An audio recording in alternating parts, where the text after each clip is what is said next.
thirsty. I know you're so thirsty. So me and Ernie actually just got back from our session. I did the, sorry, that was a fly. Let me grab a seat, now I'm tired. Ernie, you can take a rest too. So we just did our hour session completely and utterly. When I say outside, where before it was walking in front, we walked all over downtown Yuma. We took an hour walk, and what I wanted to do is, all my sessions are, I control the environment for the most part. You know, we had a little bit of surprises last week, but for the most part, I control, you know, what goes on and what not. When I walk around the whole city, first off, I don't even, you know, I don't want to say I don't know the city well, because that sounds like I'm going to get like robbed or kidnapped, but like I don't know what to expect. I don't know, does this house, you know, have a dog at the gate, where a lot of times, like in your own neighborhood, you know, okay, there's a dog here, let's be careful here, let's be, I didn't know what we were gonna, you know, encounter on this walk, which is ideally your normal average walk.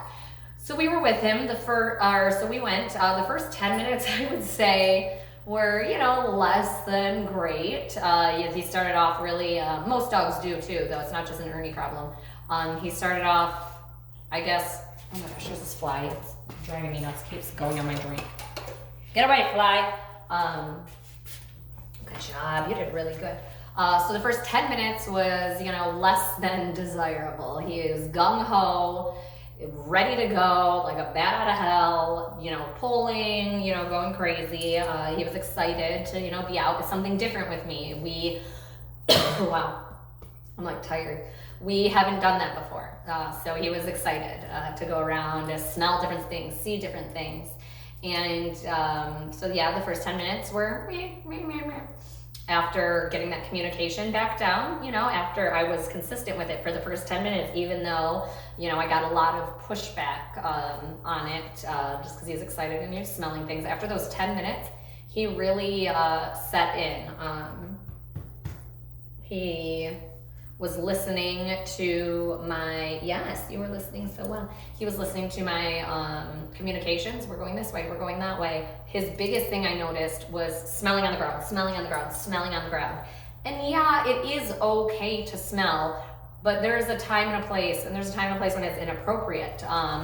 Like crossing a street. Sniffing in the middle of the street and, you know, not paying attention is dangerous. You know, you can't, just because he wants to smell doesn't mean he can always do it. So this walk, he had what I call designated smell times. So while he was walking with me, while we were walking, while I'm giving you communications, we're not smelling. We're not. I'll give you a time. So we would walk, we kind of did different laps, and when I would say each one was maybe about 15 minutes.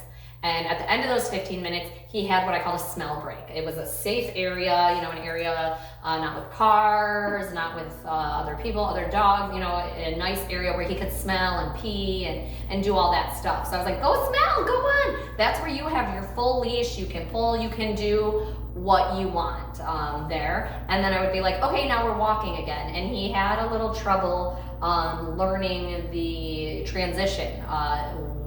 You know, it's okay to smell now and not okay to smell when I'm walking. So it took him a little bit to grasp that. But he, after I would say the first two, the last two were really good. He was like, okay, now we're walking. Super important that, yeah, if he's sniffing and you want to walk, head up, get your head up. Head up, we're going. Every single time I was like, head up. Nope, your head's up, we're walking, we're not smelling right now.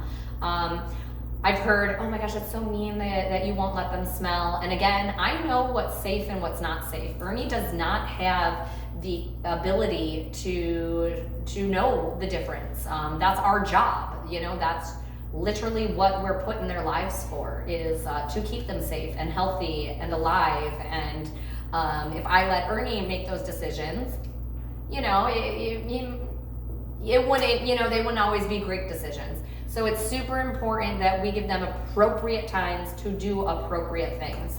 And walking, especially when in downtown Yuma, it's a lot of just like sidewalk and then street. There's not you know, a lot of just like open grasslands and valleys, and it's not a lot of that. So it's not really safe to be sniffing around around a street. That's not safe. A smell could carry you into the street, and then he's pulling you into the street, and we don't want that. So any smelling, I was like, nope, nope, nope, nope, nope. So we did really good. Another thing that I actually wasn't even planning on working on, he gave it to me, and I was like, yeah, okay, I love that. So we're walking. I would say this didn't happen for probably the last 10 minutes of the hour. So 50 minutes of walking. And then I noticed, because when I walk, it's a little bit different than when you see normal people walk on the street. You know, normal people are walking with their dogs and, you know, they're looking around, they're on their phones or whatever. My walk is literally almost like driving a car, where it's like, Ernie has my focus, Ernie has my focus, check your mirrors, Ernie has my focus, Ernie has my focus, check your mirrors, Ernie has my focus. My eyes are 95% on Ernie, 5% on checking my surroundings to, you know, check for safety, check where I'm going.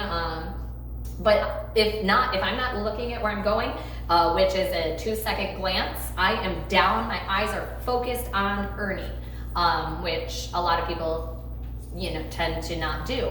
But there I see all that behavior. And what I noticed is in the last 10 minutes, Ernie, instead of putting his head down to smell, he turned and looked at me. And I said, I love that, good boy, and gave him a treat. So then in the last 10 minutes, I started rewarding unsolicited, is that the word? Unasked for, I guess. There's a fancy word for it, and I just can't think of it. Unasked for looks to me. The more he's looking at me, the less he's looking at distractions in the environment. I love that. I didn't even ask for it. He had just, you know, looked at me, and I was like, thank you for checking in, awesome job. So I rewarded that. Once I rewarded that, guess who was giving me a lot of looks throughout those last 10 minutes? Ernie over here. It would be a couple steps, look. Every single time he looked, I rewarded that eye contact because that's what I really want. I want my dog to think I'm cooler than this person on the street. We walked by a couple mechanic shops. I don't really know what to call them. Car fixers, mechanics, I think they're called. But they're loud. Drills and clanging and banging. I noticed sounds. He's like, what was that? What was that? So there were times where he's on. I walked him on my left. So there was times where the distraction was on the right. So he wants to cross me to look, and I was like, nope, we're doing this. Those last 10 minutes, he would hear those noises, and he would just look at me because he's like, guess what? I don't care about that noise. That noise means nothing to me, but I know you're gonna give me a treat if I look at you, and that's worth it right there. So he did so good. I think I want to continue doing more training like this because it's stuff I don't even plan to teach, but it's stuff that comes up, you know, in everyday life. So I love it. The unfortunate part about it is the not getting the video of it. I do have a GoPro. I'm thinking of maybe starting to wear my GoPro when I go on the walk. I don't know how the video is going to turn out. I don't know if it'll actually be of Ernie or kind of just of the environment. I might test it out next time, but I really like that. You know, we're past the in here doing the behaviors. In here, he's 100%. So I know I'm going to do stuff in here, and he's going to give me 100%. And that's fine if I just wanted to leave it at that, if I wanted to settle. But he's too smart, and that would be such a disservice to him to settle at a certain level that I know he can well exceed. So now I'm pushing those boundaries by taking it in the real world. So yeah, I'm going to try to,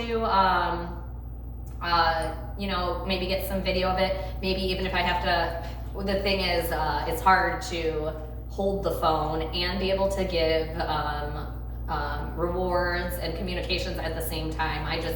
I don't want to take away from Ernie, you know, to be able to produce the video. You know, that's not really fair for Ernie. I want to give him 100%. So I'm going to try to find a way. So that way you can see, and in the moment when something happens, I can be like, look, see what happened, see how we handled it. That's what I love. I do love about the filming, but he's just benefiting so much from the actual outside walk right now that I'm excited for next time. So if you have any questions when you take him for a walk and maybe it doesn't go so great, let me know. But I'm really impressed. He did very, very well. I would say, you know, out of the whole 50 minutes, the first 10 minutes were bad. Everything else was good, was really good. I want to get it to amazing. The last 10 minutes were amazing. I want to get a whole walk where we're like that, an hour walk where we're amazing. And the thing is, I never set, you know, the bar too high. I always keep my expectations reasonable, and it's there. It's there. I can see him being able to give that very soon. So great things are in store for Ernie. He's doing awesome. Keep up the work at home. And any questions, yes, let me know.